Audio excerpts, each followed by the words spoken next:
बदला और बदले की भावना एक ऐसा माया जाल है जो बाहर से तो बहुत खूबसूरत दिखता है, लेकिन अंदर अंदर सिर्फ और सिर्फ अंधेरा होता है। और यही वो भावना है जो उन हजारों कहानियों की नींव रखती हैं जिनकी बनावट को हम आज समझने वाले हैं। नमस्कार। तो चलिए आज हम डिकोड करते हैं उस सीक्रेट फॉर्मूले को, वो फॉर्मूला जो हिंदी यूट्यूब कहानियों को लाखों करोड़ों व्यूज दिलाता है। हम देखेंगे कि ये डिजिटल कहानियां 5 मुख्य हिस्सों में कैसे बंटी होती हैं। सबसे पहले मानवीय समस्या, फिर आता है एक अलौकिक मोड़, उसके बाद होता है एक भाग्यपूर्ण चुनाव जिसका नतीजा होता है एक अपरिहार्य परिणाम, और आखिर में हम बात करेंगे आधुनिक कथा की सीख पर। इन 5 हिस्सों में हम जानेंगे कि ये कहानियां इतनी पकड़ बनाने वाली क्यों होती हैं। तो चलिए शुरू करते हैं पहले हिस्से से, मानवीय समस्या। असल में यहीं से हर कहानी की शुरुआत होती है, किसी बहुत ही असली मानवीय संघर्ष या फिर किसी गहरी इच्छा से। देखिए, हर कहानी चाहे वो डरावनी हो या अच्छी, उसकी जड़ में एक बहुत ही गहरी इंसानी भावना होती है। यही वो इमोशनल हुक है जो सुनने वाले को कहानी से जोड़ देता है। अब ये भावना प्यार की हो सकती है, सुरक्षा की हो सकती है, या फिर कुछ बहुत ही गहरा और स्याह। अब यहां पर जो बात है ना, वो बहुत दिलचस्प है। देखिए कैसे दो बिल्कुल अलग लेकिन उतनी ही ताकतवर भावनाएं, एक तरफ बदला और दूसरी तरफ प्यार, पूरी कहानी को चलाती हैं। एक तरफ कुसुम है जिसके अंदर नफरत की आग जल रही है, और दूसरी तरफ है मोहन जिसका अपनी बेटी के लिए प्यार उसे कुछ भी करने पर मजबूर कर रहा है। अब आते हैं कहानी के दूसरे हिस्से पर, अलौकिक मोड़। ये वो पॉइंट है जहां कुछ ऐसा होता है जो नॉर्मल नहीं है, और ये घटना किरदार की पूरी दुनिया ही पलट कर रख देती है। इसे कह सकते हैं एक ट्रिगर इवेंट, मतलब किसी ऐसी चीज से सामना जिसे आमतौर पर समझाया नहीं जा सकता। अब ये कुछ भी हो सकता है, कोई भूतिया एहसास, किसी आत्मा का साया, कोई श्राप, या कभी-कभी तो कोई चमत्कार भी। आदित्य की कहानी इसका एक बेहतरीन उदाहरण है। यहां पर यह बात साफ होती है कि जो सुपरनैचुरल इवेंट है वो एक झटके में नहीं होता, नहीं, बल्कि ये धीरे धीरे स्टेप बाय स्टेप बढ़ता है और किरदार को एक अनजाने अंधेरे में खींचता चला जाता है। तो मतलब इस अलौकिक दुनिया में जाने के दो रास्ते हो सकते हैं। एक है डरावना रास्ता, जैसा कुसुम ने चुना, उसने जानबूझकर अपना बदला पूरा करने के लिए काले जादू का सहारा लिया। और दूसरा है नैतिक रास्ता, जैसा मोहन के साथ हुआ, जहां किस्मत ने खुद एक चमत्कार उसके सामने लाकर रख दिया। और इसी के साथ हम पहुंचते हैं कहानी के तीसरे और सबसे जरूरी मोड़ पर, एक भाग्यपूर्ण चुनाव।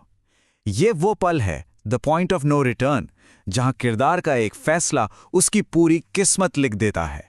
तो ये आहट क्या है? चलिए एक कहानी का उदाहरण लेते हैं। भैरवपुर नाम का एक गांव है जहां के लोग एक अजीब रहस्यमयी आवाज से खौफ में हैं।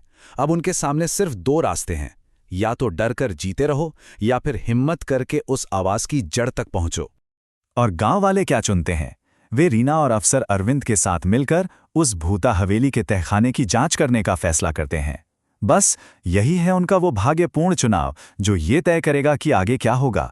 तो भाग्यपूर्ण चुनाव का मतलब है वो पल जब किरदार ये तय करता है कि वो उस अलौकिक शक्ति के साथ क्या करेगा, उसका सामना करेगा, उससे भागेगा, या उसे अपने फायदे के लिए इस्तेमाल करेगा। कुसुम को ही देख लीजिए, उसका चुनाव क्या था? उसने जादुई मिठाइयों का इस्तेमाल किया सिर्फ इसलिए ताकि वो अपने बेटे के गर्लफ्रेंड को कंट्रोल कर सके और उसकी मां को जहर दे सके।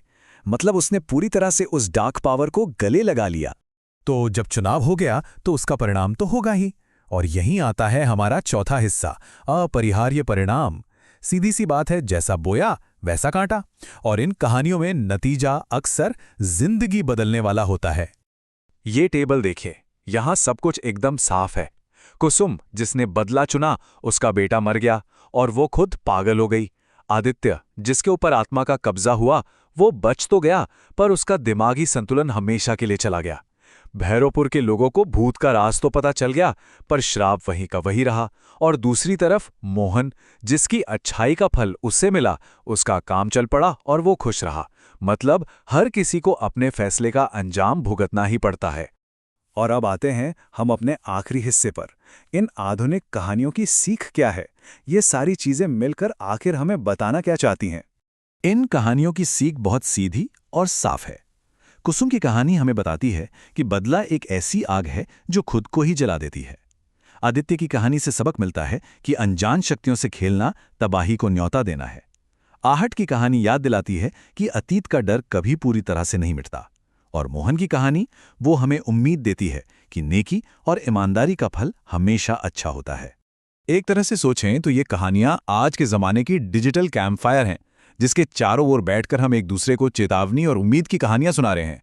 और ये वाकई में दिलचस्प है कि कैसे ये YouTube चैनल्स आज के दौर के कथावाचक बन गए हैं, जो हमारी दादी नानी की कहानियों को, हमारी लोक कथाओं को एक बिल्कुल नए डिजिटल अवतार में पेश कर रहे हैं।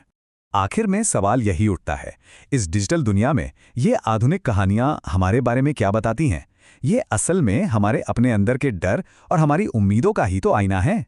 न्याय, किस्मत और हमारे कर्मों के फल को लेकर हमारी जो चिंताएं हैं, ये उन्हीं को दिखाती हैं। और ये हमें सोचने पर मजबूर कर देती हैं कि जो डिजिटल कहानियां हम बना रहे हैं और देख रहे हैं, वो असल में हमारे समाज के बारे में क्या कह रही हैं।